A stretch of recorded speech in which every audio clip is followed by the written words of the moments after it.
ETV ప్రేక్షకులకి నమస్కారం. Triple X detergents of శుభమస్తు కార్యక్రమానికి స్వాగతం. ఈనాడు శుభమస్తు కార్యక్రమంలోని గ్రహఫల మంచంలో గ్రహాల యొక్క స్థితిగతులు, వాటి యొక్క శుభాశుభ ఫలితాల గురించి పరిశీలిద్దాం. అలాగే ఈరోజు 12 రాసుల వారికి ఏ సంఖ్యలు కలిసి వస్తాయి, రంగుల యొక్క దిక్కుల యొక్క ప్రాధాన్యత, ఏ దేవతల్ని పూజించాలి, ఏ కార్యక్రమాలు ఏ రాసుల వారు చేపట్టాలి అనేటువంటి అంశాలతో పాటు ఈరోజు గురువారం షిరిడి సాయిబాబాకి చాలా ప్రీతికరమైనటువంటి రోజు. శ్రీ షిరిడి సాయి యొక్క సచ్చరిత్ర పారాయణలో పాటించవలసినటువంటి నియమాలు ఏమిటో ఈనాటి ఆంతర్యంలో పరిశీలిద్దాం. శ్రీ విజయనామ సంవత్సరం చైత్రమాసం, ఉత్తరాయణం, వసంత ఋతువు. ఈరోజు చైత్రశుద్ధ అష్టమి పునఃప్రయత్నాలకి పనికి వస్తుంది. అలాగే విద్యా సంబంధిత వ్యవహారాలకు కూడా పనికి వస్తుంది. ఈరోజు వారం లక్ష్మీవారం లేదా గురువారం. ఈ గురువారం నాడు చేపట్టేటువంటి మహాలక్ష్మి పూజలు ఆర్థికపరమైనటువంటి ఇబ్బందుల్ని తొలగిస్తాయి, వేగవంతమైనటువంటి ధనాన్ని ఆహ్వానిస్తుంది. ఇక ఈరోజు నక్షత్రం పునర్వసు నక్షత్రం, అలాగే పుష్యమి నక్షత్రం. ఈ పుష్యమి నక్షత్రంలో 3, 4 పాదాల్లో పుట్టినట్టయితే దోషం లేదు, 1, 2 పాదాల్లో పుట్టినట్టయితే దోషం. ఈ దోష నివృత్తికే ఏకాదశ పూర్వక రుద్రాభిషేకం, నక్షత్ర జపం, గ్రహ జపం పనికి వస్తాయి.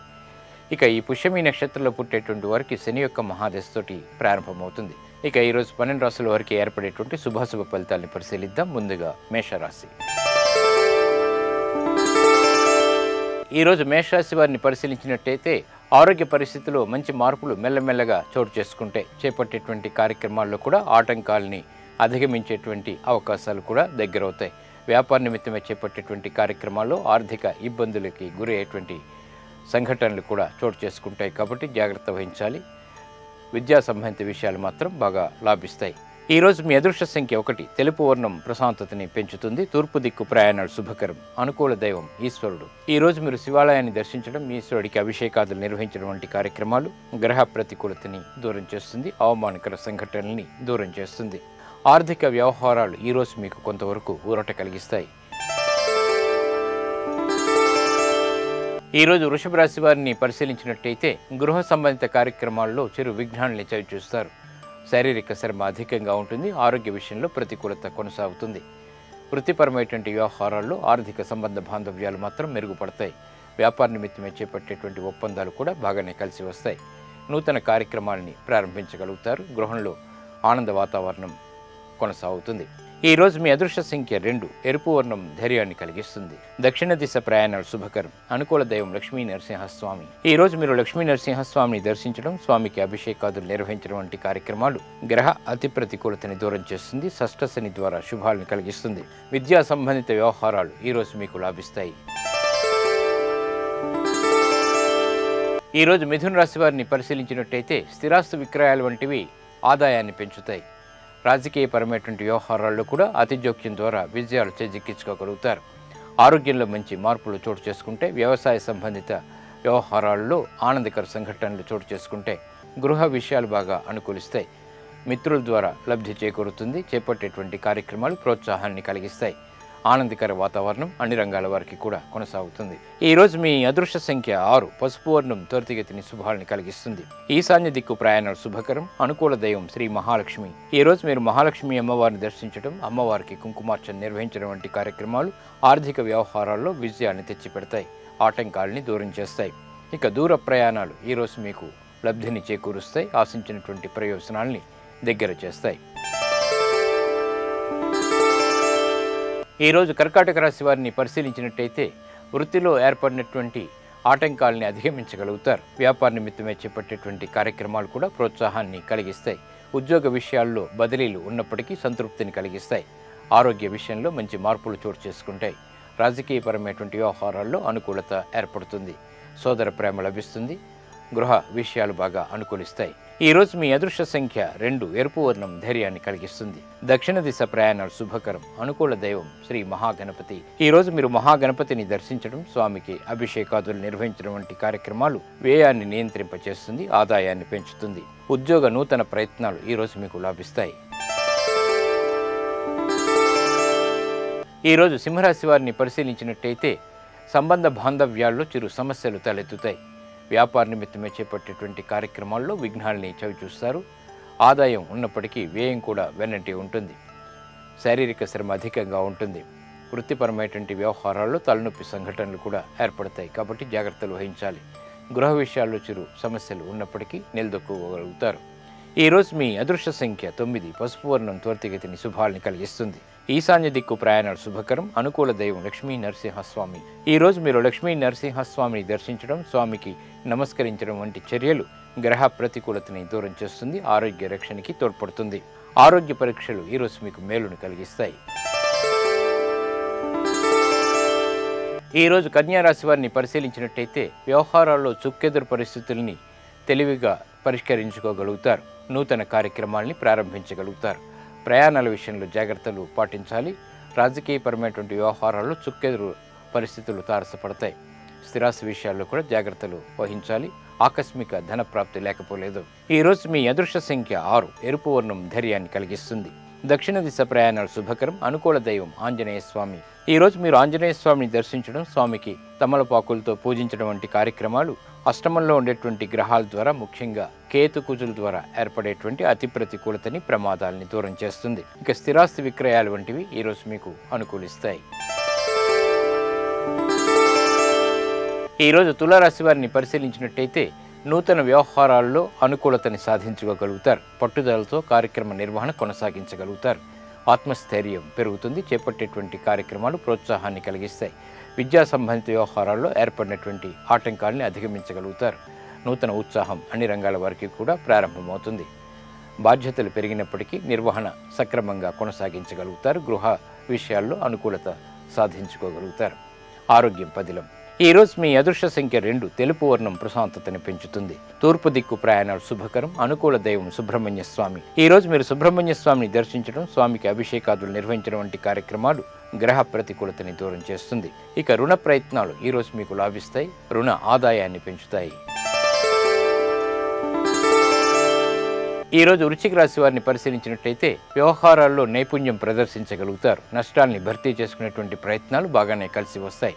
నూతన ఆలోచన పద్ధతిలో కార్యక్రమ నిర్వహణ కొనసాగించగలుగుతారు. అన్ని రంగాల వారికి కూడా సంతృప్తితో కూడినటువంటి సంఘటనలు చోటు చేసుకుంటాయి. నూతన వస్తువుల కొనుగోలు వంటివి ఆనందాన్ని కలిగిస్తాయి.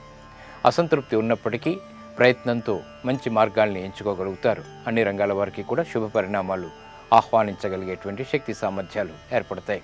ఈరోజు మీ అదృష్ట సంఖ్య 1. ఆకుపచ్చ వర్ణం ఆహ్లాదాన్ని కలిగిస్తుంది, రక్షణకి తోడ్పడుతుంది. ఉత్తర దిక్కు ప్రయాణాలు శుభకరం. అనుకూల దైవం శ్రీ మహావిష్ణువు. ఈరోజు మీరు మహావిష్ణువుని దర్శించడం, స్వామికి అభిషేకాదులు నిర్వహించడం వంటి కార్యక్రమాలు గ్రహ ప్రతికూలతను, ముఖ్యంగా ఏలినాటి శని ద్వారా, వ్యయ రాహు ద్వారా ఏర్పడేటువంటి విపత్తుల్ని దూరం చేస్తుంది. శుభ సంఘటనల్ని ఆహ్వానించగలుగుతుంది.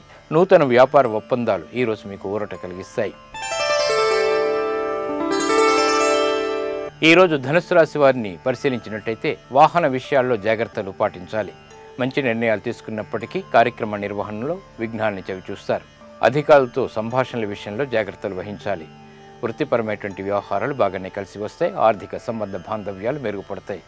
వ్యాపార నిమిత్తమే చేపట్టేటువంటి కార్యక్రమాలు అనుకూలిస్తాయి. గృహంలో ఆనందకర వాతావరణం ఏర్పడుతుంది. ఈరోజు మీ అదృష్ట సంఖ్య 3. పసుపు వర్ణం శుభాల్ని కలిగిస్తుంది. ఈశాన్య దిక్కు ప్రయాణాలు శుభకరం. అనుకూల దైవం దక్షిణామూర్తి. ఈరోజు మీరు దక్షిణామూర్తి స్వామిని దర్శించడం, స్వామికి నమస్కరించడం ద్వారా బృహస్పతి యొక్క అనుగ్రహం ద్వారా శుభవార్తలు వింటారు. కోర్టు సంబంధిత వ్యవహారాలు, ప్రక్రియలు, సంభాషణలు ఈరోజు మీకు లాభిస్తాయి. ఈరోజు మకర రాశి వారిని పరిశీలించినట్టయితే మంచి కార్యక్రమాలని నిర్వహించగలుగుతారు. శుభవార్తలు వింటారు. ఆరోగ్య విషయంలో కూడా మంచి మార్పులు చోటు చేసుకుంటాయి. వ్యాపార నిమిత్తమే చేపట్టేటువంటి కార్యక్రమాలు ప్రోత్సాహాన్ని కలిగిస్తాయి, ఆదాయాన్ని పెంచుతాయి. వృత్తిపరమైనటువంటి వ్యవహారాల్లో కీలక నిర్ణయాలు, బాధ్యతలు స్వీకరించగలుగుతారు. క్రీడారంగం వారికి బాగా కలిసి వస్తుంది. ఆనందం అన్ని రంగాల వారికి కూడా చేకూరుతుంది. ఈరోజు మీ అదృష్ట సంఖ్య 9. ఎరుపు వర్ణం ధైర్యాన్ని కలిగిస్తుంది. దక్షిణ దిశ ప్రయాణాలు శుభకరం. అనుకూల దైవం శ్రీ వెంకటేశ్వర స్వామి. ఈరోజు మీరు వెంకటేశ్వర స్వామిని దర్శించడం, స్వామికి అభిషేకాదులు నిర్వహించడం వంటి కార్యక్రమాలు శని రాహుల ద్వారా ఏర్పడేటువంటి ప్రతికూలతని దూరం చేస్తుంది. శుభవార్తల్ని, సంఘటనల్ని కలిగిస్తుంది. విద్యా సంబంధిత విషయాలు ఈరోజు మీకు అనుకూలిస్తాయి.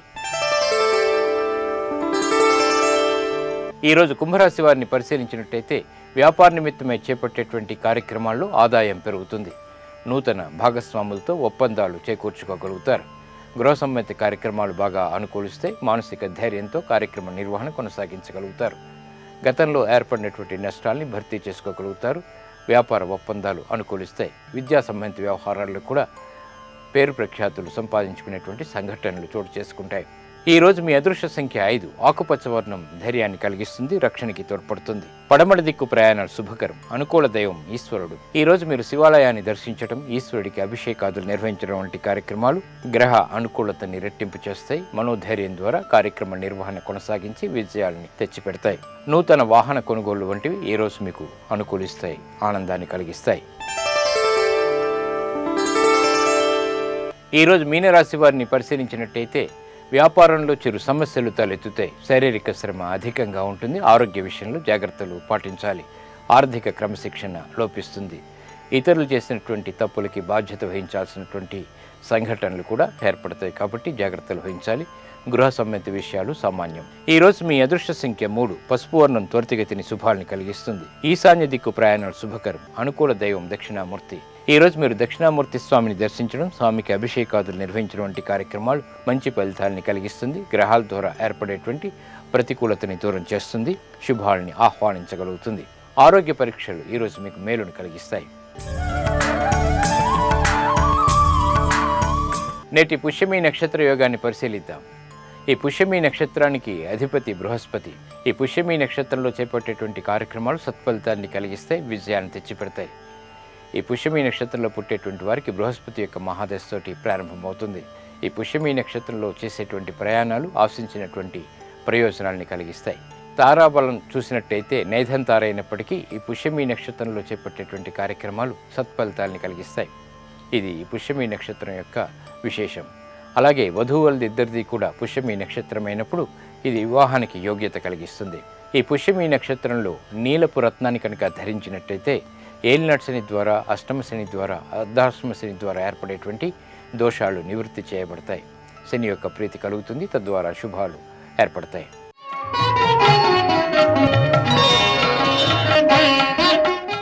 దత్తాత్రేయ స్వరూపుడైన శ్రీ షిరిడి సాయిబాబా యొక్క సచ్చరిత్ర మంచి ఫలితాలని కలిగిస్తుంది. మానసిక ప్రశాంతతని పెంచుతుంది, కష్టాలని నివారింపచేస్తుంది. ఈ సచ్చరిత్ర పారాయణలో పాటించవలసినటువంటి నియమాలు ఏమిటో పరిశీలిద్దాం. షిరిడి సాయి సచ్చరిత్రను, జీవిత విశేషాలను, లీలా వైభవాల్ని ప్రకటించేటువంటి దివ్య గ్రంథం శ్రీ సాయి సమర్థ సచ్చరితం. ఈ గ్రంథ పారాయణ వల్ల సాయి భక్తులకు ఎనలేని ప్రయోజనాలు చేకూరుతాయని, అనుకున్న పనులన్నీ విజయవంతమవుతాయని నమ్మకం. సాయిబాబా సమకాలీకుడైనటువంటి గోవిందరావు రఘునాథ దాబోల్కర్ ఈ గ్రంథాన్ని రచించారు. ఈయనకే హేమండ్ పంత్ అని పేరు. షిరిడి సాయిని అనుసరిస్తూ సాయి జీవన విశేషాల్ని ప్రత్యక్షంగా గమనిస్తూ కొన్నిసార్లు సాయి స్వయంగా చెప్పినటువంటి విశేషాల్ని హేమండ్ పంత్ గ్రంథస్థం చేశారు. సత్పురుషుడైన యోగి పుంగవుడైనటువంటి సాయినాథుడు స్వయంగా వెల్లడించినటువంటి విషయాలు భక్తుల అజ్ఞానాన్ని తొలగించేటువంటి జ్ఞాన కిరణాలు. పావనమైనటువంటి సాయి చరిత్రను పఠించే వారికి, వినేవారికి అంతరంగాలు పవిత్రమవుతాయి. సాయి సచ్చరిత్ర పారాయణని భక్తులు గురువారం నాడు ప్రారంభించినట్లయితే ఉత్తమం. ఏ ఉద్దేశం కోసం పారాయణని చేస్తున్నారో సంకల్పించుకోవాలి. వీలైతే రోజుకొక అధ్యాయాన్ని పూర్తి చేయాలి. పారాయణ అనంతరం 2 రొట్టెలు లేదా పరమాణాన్ని సాయికి నివేదన చేయాలి. వీలైనంత వరకు గురువారం నాడు మౌనవ్రతాన్ని పాటించాలి. సచ్చరిత్ర పారాయణ సందర్భంలో ప్రతి గురువారం రాత్రి సమయంలో అల్పాహారాన్ని మాత్రమే స్వీకరించాలి. పారాయణ పూర్తయిన తర్వాత కనీసం 2 పేదలకు యథాశక్తి అన్న వస్త్ర దానాల్ని చేయటం ఇంకా మంచిది. తద్వారా సాయి యొక్క అనుగ్రహం త్వరితగతిని పొందగలుగుతారు, విజయాలు సిద్ధిస్తాయి. ఇవి ఈనాటి శుభమస్తు కార్యక్రమంలోని గ్రహబల మంచంలోని విశేషాలు. ఇప్పుడు గృహబల మంచంలో వాస్తు విశేషాలు తెలుసుకుందాం.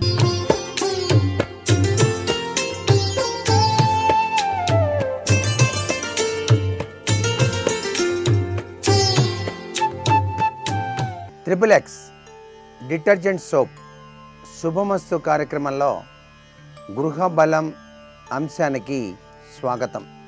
వాస్తుశాస్త్రంలో నిర్మాణాదులు చేసేటప్పుడు ప్రతి ఒక్కరూ కూడాను గ్రహించవలసినటువంటి ముఖ్య సూత్ర ప్రాతిపదికలు కోకొల్లలుగా ఉన్నాయి.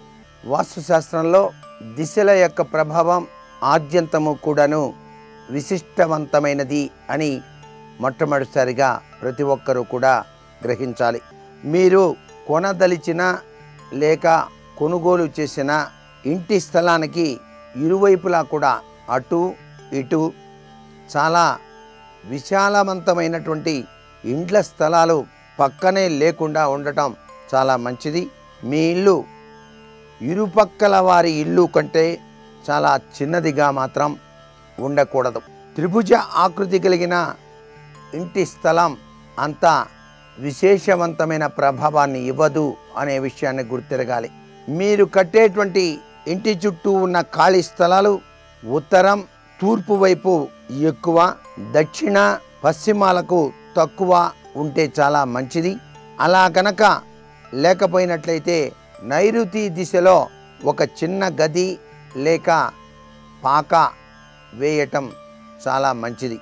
బోర్వెల్స్ కానీ బావులు కానీ మీరు త్రవ్వేటప్పుడు తప్పనిసరిగా ఈశాన్య మూల సర్వ విధాల శ్రేయోదాయకమని భావించినప్పటికీ తూర్పు గోడను, ఉత్తరపు గోడను ఆనుకునే విధంగా మాత్రం ఆ యొక్క బావులు లేక బోరులు తీయటం శ్రేయోదాయకం కాదు. కనీసం కొంత స్థలాన్ని ఈశాన్యంలో వదిలి తరువాతే అక్కడ బావి లేక బోరు వేయటం సర్వత్రా శుభదాయకవంతమైనటువంటి ప్రభావాన్ని ప్రసాదిస్తుంది. ఉత్తరం వైపు ఎటువంటి పరిస్థితుల్లోనూ కూడా తల ఉంచి నిద్రపోకూడదు అని శాస్త్రంలో చెప్పారు. కాబట్టి దక్షిణ దిక్కు వైపే ఎక్కువగా తల ఉంచి నిద్రించేటువంటి రీతిలో మీరు ఎక్కువ భాగం మీ యొక్క పడక గదిలో విశాలవంతమైనటువంటి ప్రభావం ఉండేటట్టుగా అమర్చుకోవటం వాస్తుశాస్త్రరీత్యా సర్వత్రా శుభాన్ని ప్రసాదిస్తుంది. గదులు కట్టుకునేటువంటి విధి విధానంలో కూడా మీరు నిద్రించేటువంటి గది కాస్త విశాలంగా ఉండేటట్టుగా అమర్చుకున్నట్లయితే ఎటువంటి వాస్తు ప్రభావం లేకుండా హాయిగా ఆ గదిలో సుఖాన్ని పొందవచ్చు. భూమి యొక్క రంగు యొక్క ప్రాధాన్యత కూడాను ఆ యొక్క ప్రభావాన్ని వ్యక్తి జీవితంలో ముడివడి ఉంటుంది. కాబట్టి మీరు ఇల్లు నిర్మాణం చేసేటప్పుడే ఆ భూమి ఏ రంగు కలిగి ఉన్నది, ఎటువంటి లక్షణాలు కలిగి ఉన్నది అని చెప్పేసి పరిశీలన చేసుకోవటం సర్వత్రా కూడా శుభదాయకవంతమైన ప్రభావాన్ని ఇస్తుంది. చెరువులు లేక నదీ తీర ప్రాంతాలు పూడ్చివేసి అక్కడ నిర్మాణం చేయొచ్చులే అని చెప్పేసి మీకు తెలియకుండానే ఆ స్థలాన్ని గనక మీరు కొనుగోలు చేసినట్లయితే పునాదులు తీసేటప్పుడే దాని ప్రభావం ఏమిటో మీకు తెలిసిపోతుంది. అంటే కుంగిపోవటానికి ఆస్కారం ఉంది ఇల్లు నిర్మాణం చేసినప్పటికీ. ఎందుకంటే మట్టిలో గట్టిదనం లోపించడానికి ఆస్కారం ఉంది. తెలుపు శాంతితత్వాన్ని, భక్తి, యుక్తి, దీర్ఘాయువు, ఆరోగ్యం కలిగించేటువంటి భూములుగా మనకు శాస్త్రంలో చెప్పారు. ఎరుపు రంగు కలిగినటువంటి భూములు ఎక్కువగా ఉత్సాహాన్ని, వీరత్వాన్ని, యశస్సును కూడా కలిగిస్తూ ఉంటాయి. అలాగే పచ్చ రంగు కలిగినటువంటి భూములు కూడా ఉంటాయి. అవి వ్యాపార దక్షతను పెంపొందించేటువంటి భూములుగా మనకు శాస్త్రాల్లో చెప్పారు. పొదుపు, సమ్రత, లోకజ్ఞానం ఈ యొక్క రంగు భూములు కలిగింపచేస్తాయి అని కూడా శాస్త్రవచనం. నలుపు కానీ ఎరుపు, పచ్చ మిశ్రమాలతో ఉన్నటువంటి భూములు సేవా తత్పరత, కృషి, శ్రమ తత్వాలు ఎక్కువగా కలిగి ఉంటాయి అని చెప్పేసి శాస్త్రవచనం. పొగరంగు లేక అనేక రంగులు కలిగినవి మాత్రం మంచిది కాదు అనే విషయాన్ని గుర్తుపెట్టుకోవాలి. ఏది ఏమైనప్పటికీ భూమి కొనుగోలు చేసి ఇంటి నిర్మాణం చేసేటప్పుడు ఆ భూమి యొక్క రంగు, రుచి, వాసన కూడా చూసి చక్కగా నిర్మాణం చేసేటువంటి ప్రక్రియలు మనకు వాస్తుశాస్త్రంలో అత్యధికంగా ఉన్నాయి అని చెప్పేసి చెప్పవచ్చు. భూమి గట్టిగా అంటే ఆ యొక్క మట్టి కణాలు దగ్గరగా ఎక్కువగా ఉంటే ఆ నేల గృహ నిర్మాణానికి చాలా మంచిది. గట్టి నేల ఉండాలి, ఊరికే డొల్లు నేల ఉండకూడదు అని చెప్పేసి శాస్త్రంలో గ్రహించాల్సిన విషయం. దీన్ని పరీక్ష చేయడానికి అరచేయి పొడవు వెడల్పుతో ఒక చిన్న గుంట తీసి అందులో నుంచి తీయబడినటువంటి మట్టితో మళ్ళీ గనక పూడ్చినట్లయితే ఇంకాస్త మట్టి గనక మిగిలితే ఆ భూమి గట్టిది అని చెప్పేసి నిర్ధారించుకోవచ్చు. గుంట తోడిన అనంతరం దాని నిండా కూడా నీరు నింపి కొన్ని గంటల తర్వాత కనుక నీటి మట్టం తగ్గకుండా కనుక ఉన్నట్లయితే ఆ భూమి చాలా గొప్పది, గట్టిది అని కూడా మనం నిర్ధారించుకోవచ్చు. ఇది వాస్తుశాస్త్రంలో భూమిని పరిశీలన చేసేటువంటి విధి విధానం. నేటి వాస్తు సందేహాన్ని పరిశీలించినట్లయితే ఉద్యోగంలోనూ వ్యాపారాల్లోనూ సత్వరంగా అభివృద్ధి చెందడానికి వాస్తు శాస్త్రరీత్యా పాటించవలసిన నియమం ఏదైనా ఉన్నదా అన్నది ప్రశ్న. ఉద్యోగ వ్యాపారాలు చాలా చక్కటి అభివృద్ధికరమైనటువంటి ప్రభావాన్ని మీకు కలిగించాలంటే తప్పనిసరిగా అన్నం వండిన తర్వాత అన్నంలో తేనె కలిపి ఆ తేనెతో కూడిన అన్నాన్ని మీ ఇంటిలో నైవేద్యంగా కనుక సమర్పించినట్లయితే చాలా చక్కటి సత్ఫలితం వస్తుంది. అంతేకాకుండా సాయిబాబా వారి దేవాలయంలో శనగలు, బెల్లం నైవేద్యంగా పెట్టి దాన్ని అందరికీ కూడా ప్రసాదంగా కనుక పంచినట్లయితే సర్వే సర్వత్రా ఉద్యోగంలో విజయం, వ్యాపారంలో అభివృద్ధి కలగడానికి ఆస్కారం ఎంతగానో ఉంటుంది సుమా. మరికొన్ని ముఖ్య విషయాలు మర్నాడు చెప్పుకుందామా? మరి సర్వే జనా సుఖినో భవంతు.